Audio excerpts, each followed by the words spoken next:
thought my Tinder match was perfect, until he confessed he was married to my boss.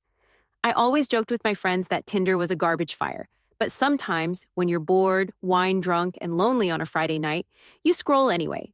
That's how I matched with him. Let's call him Adam. Tall, clean-cut, charming in the photos. Not gym rat fake, but effortlessly attractive. His bio said something about loving old movies and hiking, and he used proper punctuation. In Tinder terms, he might as well have been royalty. We matched instantly. Our conversation flowed like we'd known each other for years. Witty banter, no creepy comments, actual depth. Within 2 days, we'd graduated to texting, and by the end of the week, we had a date set. Sushi and drinks downtown. I'm 27, work in marketing for a mid-sized firm, and I hadn't dated seriously in over a year. The second I saw him at the restaurant, I knew I was screwed. He looked better than his photos. Great smile, confident without being arrogant. We talked for 3 hours. He walked me to my car, kissed me goodnight, and didn't even try anything sleazy. It felt like a scene from a rom-com, the kind where the girl finally meets someone who gets her. I couldn't stop smiling the whole drive home. Over the next few weeks, Adam and I saw each other constantly. Late-night talks, spontaneous dinner dates, staying and watching documentaries, long walks around the city. He was smart, attentive, and just mysterious enough to be interesting.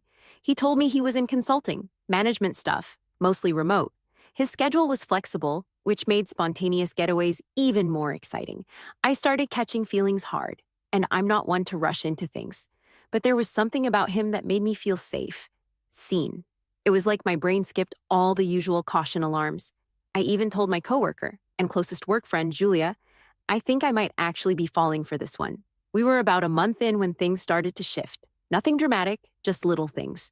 He'd dodge questions about his past. He never talked about his family. I never saw where he lived. He'd always come to me or suggest meeting somewhere in the city. Once, I half joked, "You're not, like, married or something, right?" And he laughed.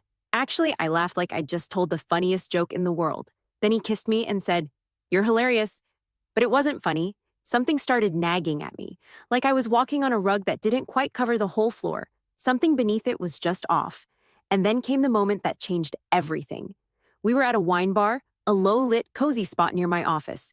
We'd had a couple glasses, and he leaned in suddenly seriously. He looked me dead in the eyes and said, "There's something I need to tell you, and you're probably going to hate me." I felt my stomach twist. My heart did that thing where it speeds up and sinks at the same time.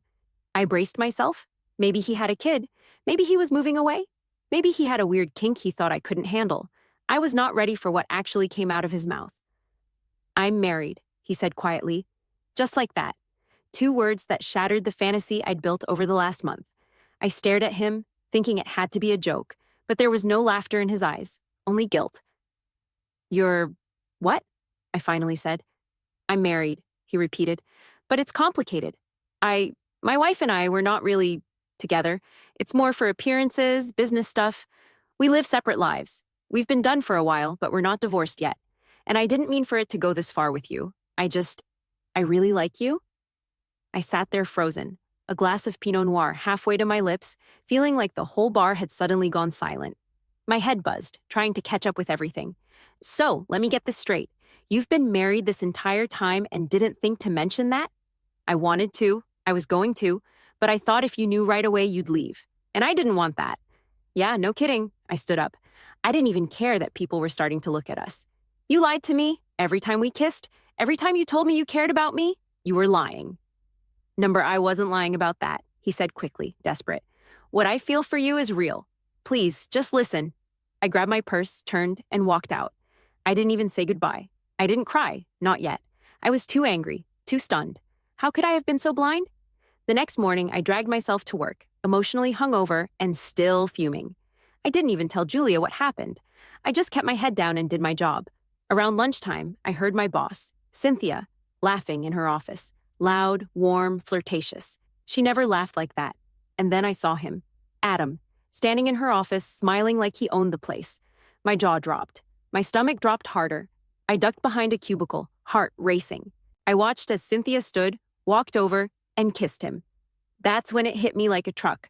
My Tinder match was married to my boss. I ducked down so fast I nearly hit my head on the filing cabinet behind me. My ears were ringing. My brain was screaming. I peeked again. just to confirm I wasn't hallucinating. But there they were, clear as day, Adam and Cynthia, laughing, talking, and kissing. Not a little peck either, a long, familiar kiss, like two people who'd done it 1,000 times. I felt like I'd been hit by a truck, then backed over by it. My mind was racing. Cynthia, my boss, the woman I worked for every single day, whose signature was on my paychecks, whose face was plastered across every company email, a woman I respected. She wasn't just some name on a door. She mentored me, took me under her wing. And now, apparently, she was married to the man who had been sleeping with me for the last month. I wanted to scream, or quit, or throw up. Maybe all three. I left the office quietly, pretending I had a phone call. I walked straight into the stairwell, where I finally let myself spiral. I paced up and down the landing, clutching my phone in a death grip. I called my friend Maya, practically hyperventilating. Maya, you are not going to believe this. Adam, from Tinder. He's married. To my boss. Her gasp was so loud I had to pull the phone away from my ear. What? Are you serious? Are you sure? I saw them, with my own eyes, in her office. They kissed. Okay, she said, trying to be rational. You need to breathe. What are you going to do? I don't know, I said, pacing faster. I don't know what the hell I'm supposed to do. Do I tell her? Do I confront him? Do I pretend I've never seen either of them naked? She paused. No matter what you decide, this guy's a scumbag. She might not know about you either. And that was the thing. As furious as I was at Adam, I had no idea if Cynthia knew. What if she was completely in the dark, just like me? What if I was the other woman and she had no clue? Or worse, what if she did know? I didn't sleep that night. The next morning, I came into work with a pit in my stomach. Cynthia acted completely normal, smiling, chatty, asked me how my weekend was. I wanted to throw my coffee in her face, but I didn't. Instead, I decided to set a trap. I texted Adam, "We need to talk. Meet me after work. Your place."